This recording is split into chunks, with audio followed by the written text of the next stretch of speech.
I thought I'd give you a different location. Different location. You know, every now and again we call for something different. Like 10 non-yarny things about me. Now these things are supposed to give your subscribers, new subscribers, a little insight into you. I talk so much that everybody knows everything. So this was really, really difficult. Really difficult. But I have a few things. So thanks, Deborah, for tagging me. I was so dreading getting this one, but I got it. And I'm up for challenges. So I took it. And here it is. And after I have given my essays of 10 non-yarny things, I will be tagging 4 people at the end of this. And then as this is uploading, I better email them to let them know, because they know nothing yet. But I'm hoping that this is the 3rd time I've been tagged for something. I'm hoping to do different people each time rather than the same person. So fingers crossed that I have checked just before making this that everyone that I'm planning to tag hasn't uploaded a video yet. It doesn't mean the video isn't there, it just means they haven't uploaded it yet, and there's no tag on these ones. So fingers crossed. Shut up, Lisa, but talk about your 10 non-yarny things. What don't you guys know? Okay, number 1. Excuse me. Some of these are just memories, but you know, it's 10 non-yarny things. When I was about 6 years old, roughly, hair bleaching was a thing. It was a thing. And everyone liked highlights. Well, I wanted highlights. I really wanted highlights. And I learned that bleaching your hair is what created the highlights. And I knew that we had bleach in the bathroom. So one night when I was supposed to be getting washed and doing my teeth, had my hair in a ponytail, and I put it round and in the sink so that my hair was on the side of the sink and I could just about see it, and I poured bleach on it, and then I rubbed it in, and I waited, and I knew it'd take a few minutes. I waited and I waited and I waited some more. It seemed like a very long time. It was probably only about 2 minutes at the time, but I waited for a very long time and it didn't do anything, and I was very, very, very upset. But then I smelt of bleach. That is my story. That is that one. That was my first attempt at bleaching my own hair. One done. There you go. I might even throw one in for free, because, you know. Talking of the bathroom, I think many have done this, but I think I took it a little bit too far. You know how when you're a kid, sometimes when your parents or your guardians say to you, go upstairs and brush your teeth, and you go upstairs and you stick a little bit of toothpaste in your mouth so it smells like you have to brush your teeth. I took it further, and I took it so far I may as well have just brushed my teeth. I would get a little bit of toothpaste, put it, a tiny bit of toothpaste, put it on my toothbrush, wet my toothbrush, and then run my thumb over it a few times so that it was wet and it smelt of toothpaste. That was my toothbrush. In my mouth, I would get a pea-sized amount, which is what you're supposed to use for your teeth, and I would go like that and into my gum And then when my mother would say, have you brushed your teeth? Yes. Let me smell your breath. Oh yeah, and I swallowed that little, whatever was left in my mouth, I'd swallow it so it was on my breath properly. I might as well have just brushed my teeth. I don't know how my teeth were so, well, they were pretty bad as a kid. Anyway. Anyway. Next. My first date was also my worst outfit I've ever worn, and I can blame my mother. The date was with a lad called Martin Waller, who is now in the police. So if he arrests me for this, don't.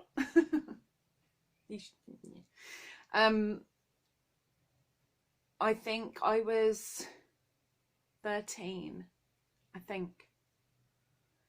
And I fancied Martin because he seemed to like me.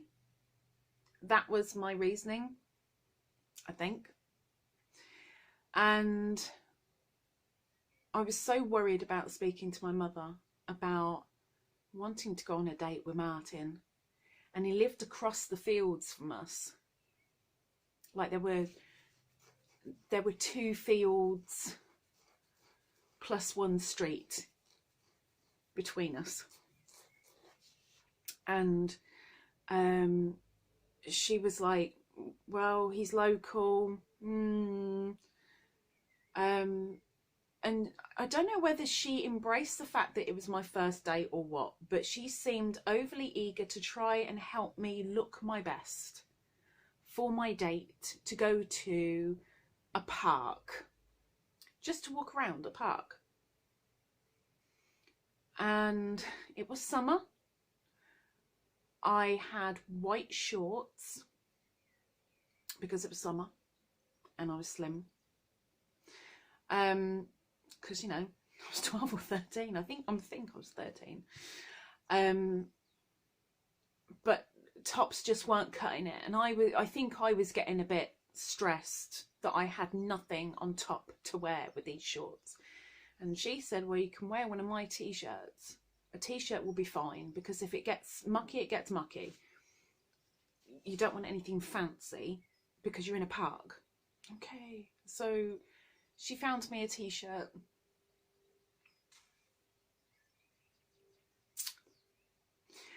And bless her, she dropped me off at my date's house. She left. I knocked for him, went up to his bedroom while he got sorted, and he spoke to his dad, I think. And then we went to the park. And that's when I realised what an idiot I felt. But bless him, he didn't say a thing. This t-shirt was luminous yellow with giant spots all over it, all different neon colours. It was like a toxic ladybird, and I wasn't even a ladybird back then. So there was a giant purple spot and a giant green spot and a giant orange spot and a giant blue spot, and all over this t-shirt. And I say all over, I think there may have been, I don't know, maybe 15 at the very most spots on this t-shirt. I looked ridiculous. But that was my first date. Worst outfit, first date. Next.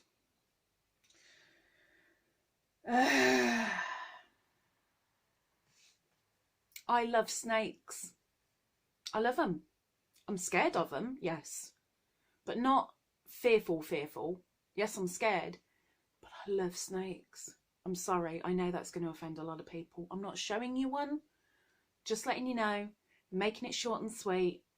I love snakes.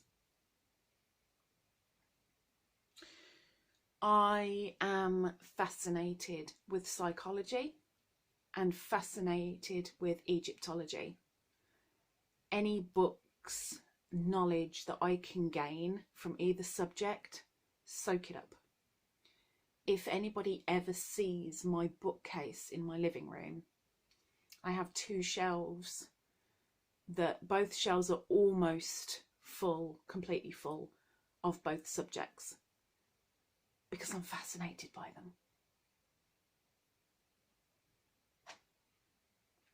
Next,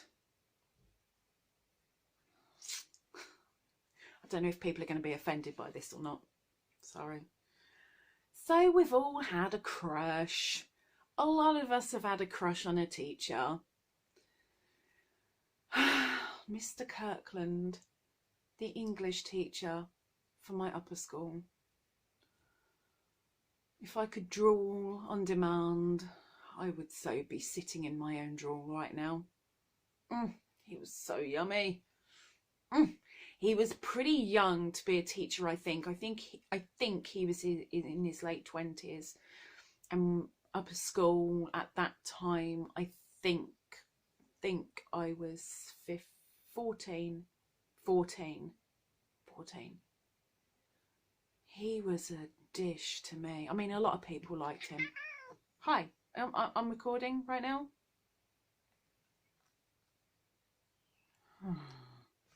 There's a disturbance in the force.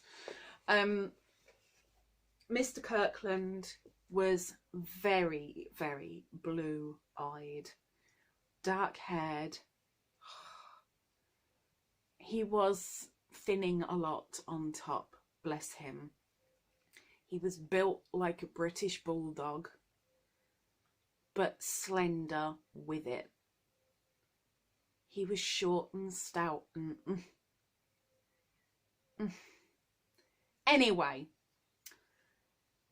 well, obviously nothing was going to happen anyway, but boy did I bugger up.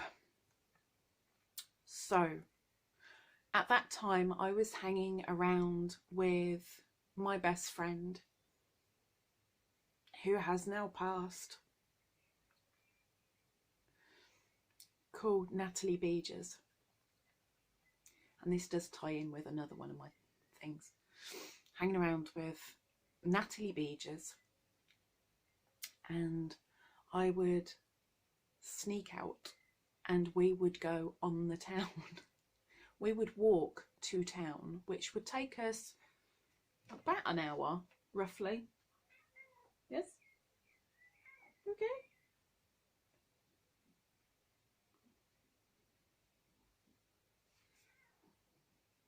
You come in. They probably want to see you because they can't see you there. Yeah. Oi, woman, come here. Here. Please? Kisses? Oh my gosh, this is going to be about an hour of me just trying to coax me. It ain't going to help. She's gone. I tried. Sorry.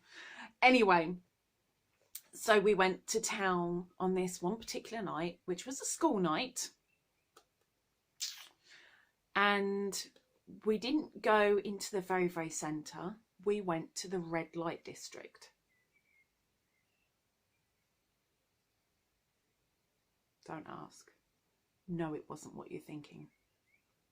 We were in the red light district because we liked winding up the working girls. We were school age, take that into account.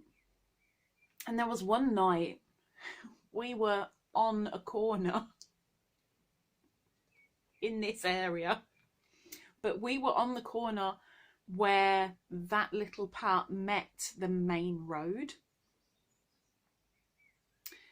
And we'd just wound up one particular working girl, and up the street on a bicycle comes Mr. Kirkland, and he stopped and he said, "What are you two girls doing here? You shouldn't be here. It's a school night and this is not the place to be." And we're like, "We're waiting for her mum." And I kind of pointed at Natalie, and Natalie's like, "Yeah, my mum's coming out the club," because her mum was in a working man's club at the time. So she was fairly local anyway. So if we needed a drink or anything, we'd just go in there and ask. But anyway, what are you two go? Oh my gosh. having Mr. Kirkland there and see me in the red light district of school age. Next day at school, I had English. I had him. It was very, very embarrassing. It was horrible.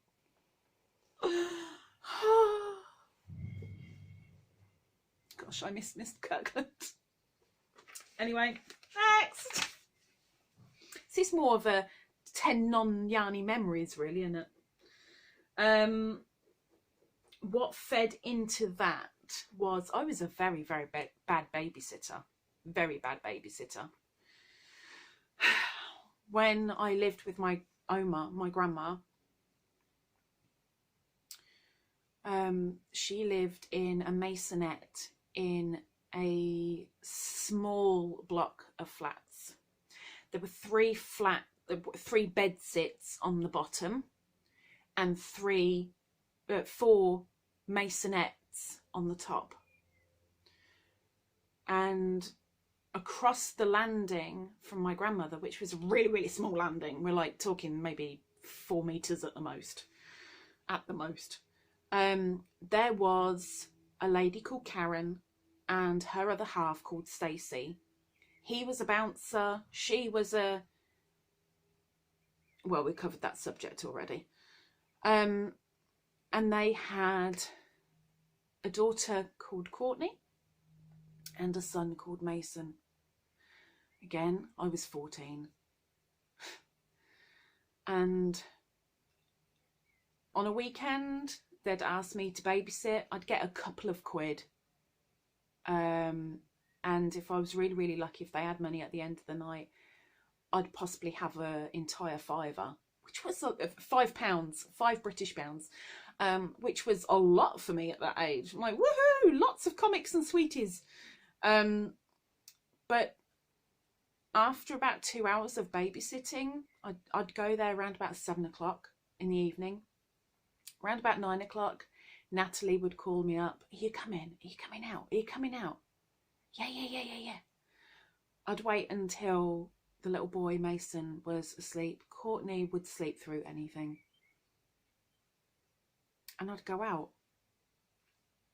for a couple of hours on the town, winding up the girls on the red light district.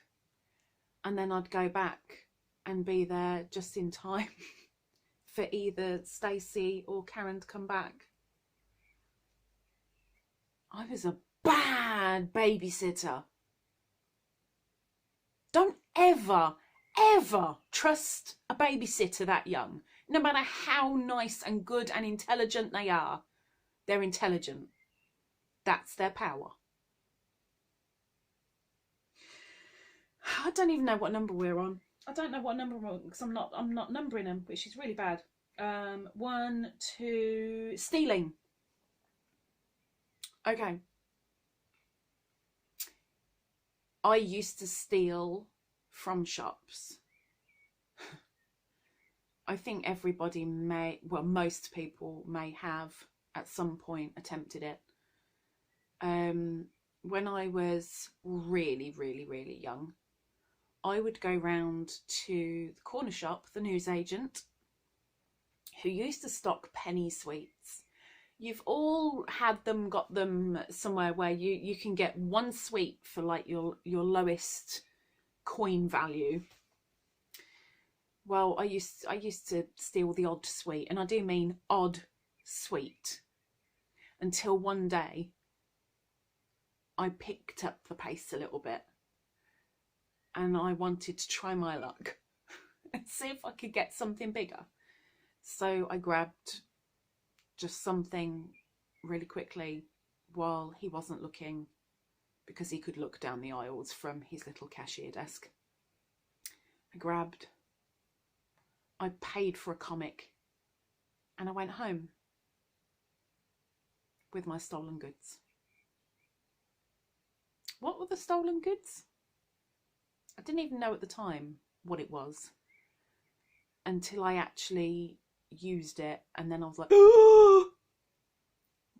Wasn't that bad, but it scared me. I had stolen a can of silly string.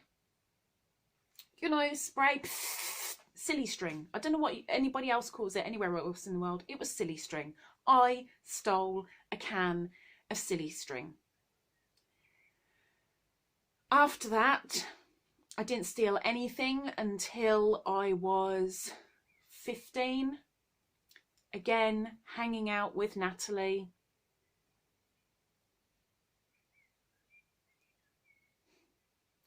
We went to a much larger newsagent's in the town when we were skiving from school. And she was taking a lot of, she used to steal a lot. She was taking a lot of things from these newsagents, and I had a massive panic. And she shoved something at me and went out the door, and the newsagent grabbed me. And he said, "What have you got there?" And I went, "Oh, it's just a pencil. It's just a pencil. I need it for school." And he said, "Well, are you paying for it?"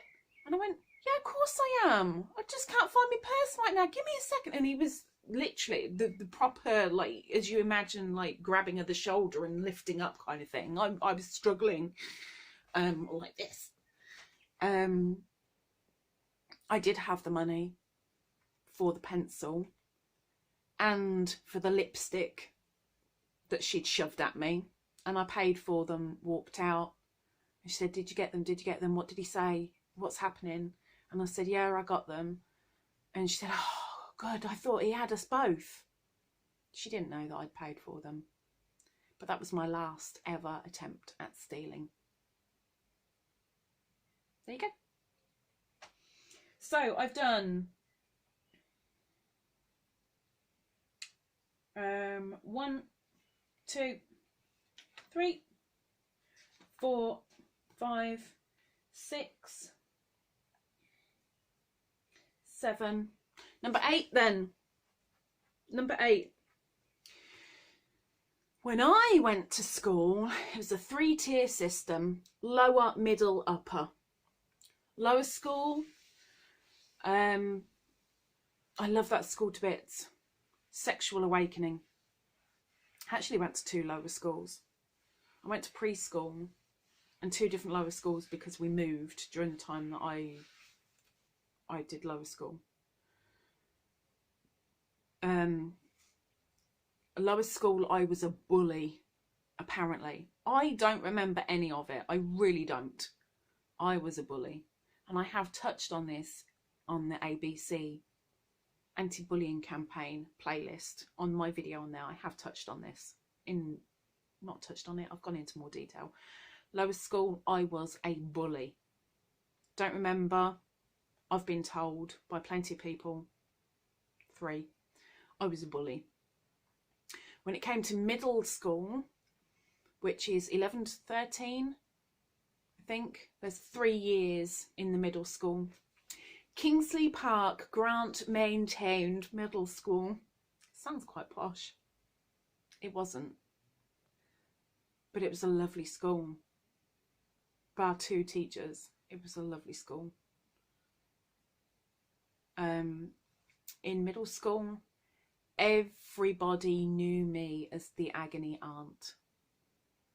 Everybody. I was the agony aunt. It didn't matter what year you were in, you knew me. I didn't know many people, but everyone knew me. I was the agony aunt. If you had a problem, you came to me, I solved it. And I would crave attention a lot. And every now and again, I'd have fits at school where I would go and lock myself in the toilets. And it didn't matter who would come and try and get me out, whether they're male, female, kid, teacher. I'd lock myself in that cubicle and I'd bawl my eyes out with a lie that I eventually started believing. And the real tears came because I started believing my own lie, which was, I miss my brother. My brother died when he was only a year old. I miss him. That was the lie. complete and utter fabrication that I ended up bawling over, genuine tears over a lie that I started to believe. And that was middle school. Weird. Upper school, tables turned. 4 years in middle school. Well, 4 years. Nice school, lovely teachers, but I was bullied up to the day before the last day of school. Bullied to heck. So I literally had 3 stages of schooling, in the sense of, were you bullied at school? Yeah, and I was also a bully, and I was also an agony aunt. That was that. Okay, so that was 8. 9. Weird thing before we end with the 10. Weird thing. When I was at lower school, at that age, I used to hang around with a girl who was my age called Leanne Colton. She lived 2 streets away from me, about a 10-minute walk, roughly. And she, even though it was only like 2 streets away, they were slightly down in the pecking order compared to us, bless them. At the time, I never thought anything of it, which is great. And I don't know why I just said that now. I'm sorry. But we'd go to hers, and she had this thing where I'd get told off for it. I'd get told off for instigating because I was the bad kid. Leanne was really tall. Really tall. It was in the genes. They were a really tall family. And she intimidated me quite a bit. So if she said jump, I asked how high. On the odd occasion, I would go to her house for tea. I'm coming to your house for tea. And when that saviour passed that way, he looked into the tree and said, "Now, Zacchaeus, you come down, coming to your house for tea." Anyway, I only went like a handful of times, but I'd go to her house for tea. And one of these times I went for tea, after we'd finished pretending we were on a Food Network TV programme while we were eating,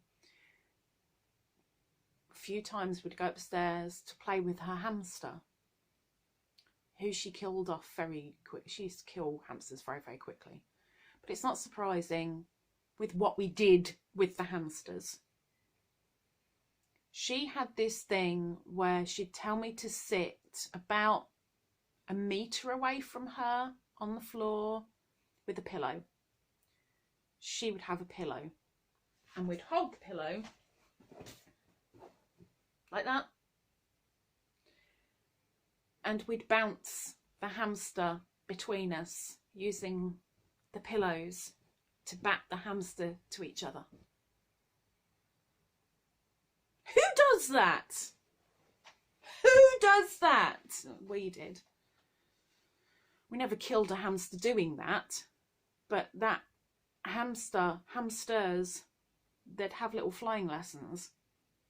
We never did it like really, really high in the air. No, that doesn't justify it. But the hamster it was hamster pillow tennis. Don't ask, okay? Just don't ask. I'm telling you, don't ask. Last thing, Beanie. Why not bring Beanie into it? Why not? Beanie. My previous cat that I had before here was a plain black cat, which is what I was very, very keen on. She was called Lucifer. She was called Lucy Fur because she was furry. Lucifer. Loved her to bits. She got killed, probably by a car, because she was found on the side of the road. I've never had that happen to me before. I was devastated. And as evil as she was, because she really did live up to her name, I loved her to bits. But I didn't get another cat again straight away because I was moving house. She died beginning of October. Her birthday would have been the middle of October. I was moving the end of October. October, hard year, hard month rather. Anyway, when I finally did move, because I was homeless between October and December, and I was literally sleeping at a boyfriend's in an already very, very overcrowded house. Between October and December, didn't have a cat because I was at the boyfriend's. I moved into here in the December, and by March I found out that there were some kittens in the next town over, and I asked them if they had a black one. They said, we've got all colours, is it just black that you want? And I said, just plain black. Have you got a plain black one? Yes, we've got one. It's a girl. Brilliant, because I don't want a tomcat. Great. Can I have it? Yes, you can. Brilliant. Okay.